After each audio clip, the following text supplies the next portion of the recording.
घने जंगल के बीचों बीच इग्गी नाम का एक बूढ़ा इग्वाना रहता था। उन्होंने अपने दिन तेज धूप में सेंकते और पत्ते चबाते हुए बिताए।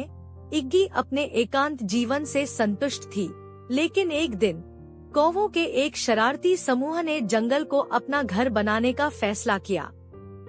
पहले तो इग्गी ने कौवों पर ज्यादा ध्यान नहीं दिया, लेकिन जैसे जैसे उनकी संख्या बढ़ती गई, वैसे वैसे उनकी कर्कश काव भी पेड़ों से गूंजने लगी, जिससे इग्गी का शांतिपूर्ण अस्तित्व बाधित हो गया। समाधान खोजने के लिए दृढ़ संकल्पित इग्गी एक दिन कौवों के पास पहुंची और उनसे विनम्रतापूर्वक शोर कम करने के लिए कहा। हालांकि कौवे आसानी से प्रभावित नहीं होते थे। उन्होंने इग्गी का मजाक उड़ाया और उसे बूढ़ा और कमजोर कहा। पराजित न होने का दृढ़ निश्चय करते हुए इग्गी ने एक योजना बनाई। वह जानता था कि कौवे चमकदार वस्तुओं से आकर्षित होते हैं, इसलिए उसने जंगल में जितनी भी चमकदार चट्टानें और अन्य वस्तुएं मिल सकती थी, उन्हें इकट्ठा कर लिया। अपने फुर्तीले अंगों का उपयोग करते हुए इग्गी पेड़ों की सबसे ऊंची शाखाओं पर चढ़ गया और चमकदार वस्तुओं को ध्यान से एक चमकदार प्रदर्शन में व्यवस्थित किया।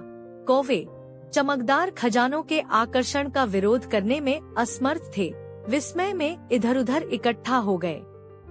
जैसे ही कौवे का ध्यान भटका, इग्गी ने अपने नेता कोरवस नाम के एक बुद्धिमान बूढ़े कौवे से बात करने का अवसर जब्त कर लिया।